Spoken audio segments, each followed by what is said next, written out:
Hi folks, Lee here and welcome back to the channel.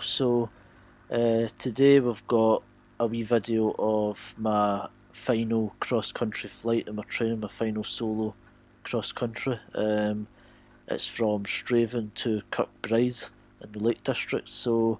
A really cool, well I say little flight, it's quite big for me. It's the biggest one I've done so far obviously.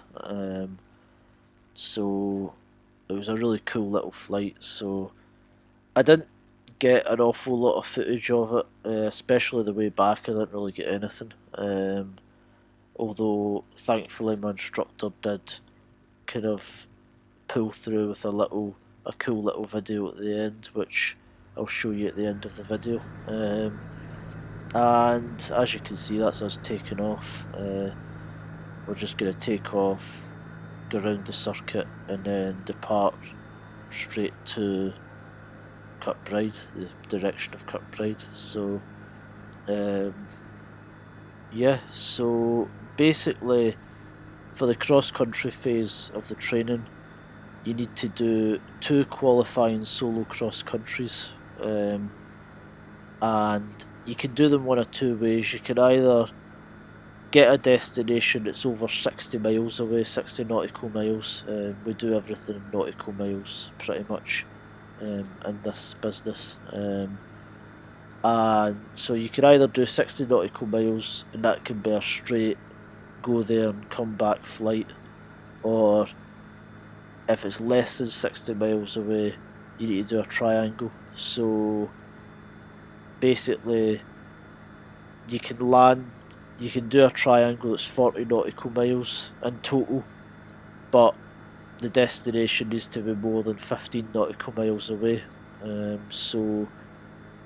first one I done was Stonehill, which is a little airfield about 16 nautical miles away from Strathaven, and I landed there and then I went over Lanark and then back to Strathaven, and that was a total of 41 nautical miles. So it's a good little flight to begin with. It just barely qualifies, but it is technically a qualifier, which is pretty cool. This one is almost kind of like the opposite of that, where Kirkbride's about 57 nautical miles away from Strathaven. So, like, literally, if it was 3 miles longer away, I could literally have just went there and came straight back. But since it's not, I went over Dumfries a little bit and then just continued on my way back to Strathaven, and that made it a kind of little triangle flight, which actually totaled up to about 115 nautical miles in total that I covered. So yeah, it was a nice flight. It was a good flight to end the kind of cross country part of my training, because it felt like a proper, it is a proper cross country flight, to somewhere that I haven't really been before. I've kind of passed through the Lake District in the past, but getting to take a plane yourself down there and fly over it is pretty cool. I did go with my instructor a couple of weeks prior to this, and we didn't actually know on this day if we were going to be able to pull it off, because the weather at Strathaven was actually looking a little bit grim. But I went out with my instructor for a wee while, and it kind of gave us both the confidence to say, you know what, like, no, actually we could do this today. And basically the other thing you need to do when you're doing a trip to another airfield is there's a thing called PPR, which is basically prior permission. Some people do it online, Kirkbride do it by phone, so there's a phone number, you phone them up, you say, is it okay for us to come down today, is it okay for us to land at your airfield?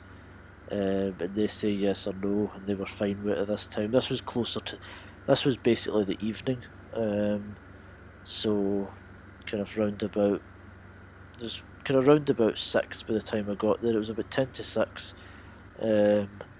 so there wasn't really much going on, and it meant that we could land there, and it was perfectly fine. And they also told us that the weather was looking a little bit better down there than it perhaps was in Strathaven. And as you'll see here, we're now passing over the Solway, which is a stunning place to go over, by the way. It's really nice. Unfortunately, my camera isn't really doing anything justice with this. One of my friends did actually. I managed to get a GoPro from him in exchange for a couple of drone batteries, basically. And so it's undoubtedly a much better camera than the one that I'm using just now, but I decided to use this one just to kind of be on the safe side because I know what this one does, basically. So I still need to figure out the GoPro a little bit, but I have to say it is a little bit heartbreaking how kind of low quality 720p looks in 2023. So now you can see I'm in the circuit for Kirkbride, and this Kirkbride's a proper. It's not like an airport as such. It doesn't really have scheduled traffic, but it does have a nice long 4,000-foot tarmac runway, which is again a little new to me. And one thing I will say is I can see how some people might get spoiled by tarmac runways simply because they are flat and they can sort of cover up, a slightly too fast approach in because they don't have any bumps on them, which is something I've kind of often experienced during my flight training. So I'm really glad that I kind of learned on a grass runway, so it kind of made landing in a tarmac one pretty easy, to be honest. But yeah, it was an interesting kind of new experience, and it's a good little airfield. Obviously, I even the time I went with my instructor, it was the evening, so there wasn't a lot going on. But there was a fly in there recently that one of the pilots I know had been to, and it sounded pretty good. And hopefully in the future, once I've got my license, that's the kind of thing I'll be doing. Is hopefully maybe if I get a share in an aircraft, I'll be going to fly-ins and stuff like that, and getting to see lots of other stuff, hopefully. And this is me just about to turn for my final approach. Big long runway ahead of me, no difficulty seeing that. And the only thing is there's a road in front of it, so most of the time when you're taught landings, you're taught about having an aim point. So basically, you're looking to make sure your glide path is gonna have you over that aim point when you cut the power, and usually that would be the threshold, but there's a big road kind of like just next to the threshold, so I chose to make my aim point the numbers in the runway, and thankfully I think I done a pretty good job of. I'm actually quite proud of this landing, to be honest, because it was on the numbers, it was on the centre line, and it was really good. So I mean, you can watch it for yourself and judge for yourself. As you can see, a car just went past there, so I wouldn't feel comfortable like just aiming for the threshold, so I chose the numbers. So yeah. But yeah, that's pretty much it. It's a really good little flight. You see a lot of different things. You go over the hills. There's a lot of high ground kind of in the middle. If you have a look at the chart again, there's a thing called a DME, which is something they used to use for navigating before GPS, and it looks like a big golf ball sort of thing. I never really get a photo of it or a picture of it or anything, but it's quite an interesting looking structure. And then towards the end, obviously, you've got Dumfries and Lockerbie and Annan, and then you've got the Solway in front of you, which is really cool. It's a really scenic flight.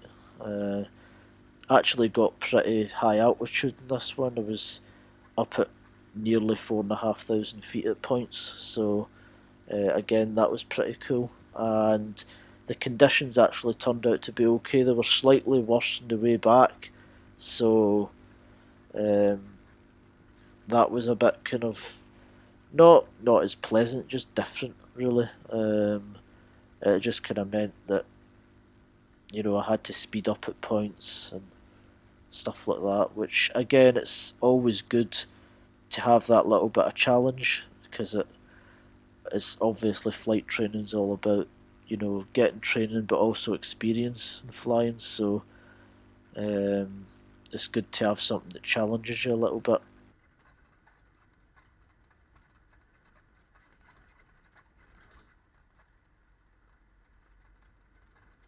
Anyway, as you can see here, I'm just taxiing to park up, and then I just got out, paid my landing fee, and had a little look around, took a quick video, and then just basically got in the plane and got back. So I didn't really want to hang around. Obviously, it was already the evening, and the weather was kind of threatening to take a turn for the worse, so I didn't really hang around at all, really. Uh, I did bump into someone who was quite interested in the C-42. He was a gyroplane guy, and he says he was quite interested in learning to fly something like the C-42, so that was pretty cool. But I've got my own little video in it. I've got a video at the end my instructor took of me flying back into Strathaven, so that was pretty cool. That's me here, Kirkbride. That's my last. That'll be my last cross country done once I get back. So yeah, it's a lovely wee flight. Got a bit rocky over the high ground and the hills, but overall, no, it was really actually quite good. I didn't expect to make it today, but as luck would have it, the weather's actually cleared up a little bit. So now I'm just need to go and pay my landing fee and then get back in the plane and head back for home. Yeah, so head back to Strathaven.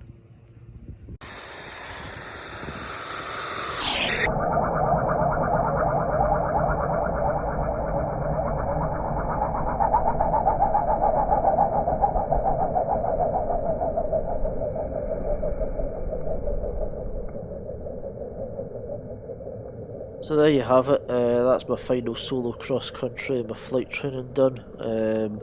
It's been a really enjoyable experience doing the cross country ones. It's quite nice to kind of know you've been able to do these, to go to these different places in the plane on your own. It's really kind of confidence building. Um, so yeah, it's a cool little video to kind of end it. I do still have about half an hour of solo left, so I'm kind of hoping to get the GoPro up and running to hopefully do something with that and hopefully make a kind of video with that, because after all, it'll probably be the last time that I fly that plane solo, Golf Charlie Echo Victor Alpha, so it'd be really cool to do a good video to end that. So yeah, hope you guys enjoyed the video. If you liked it, leave a like. If you hated it, leave a dislike. Leave your thoughts in the comments below, and if you'd like to see more of this sort of content in the future, then as always, please do subscribe. Bye folks.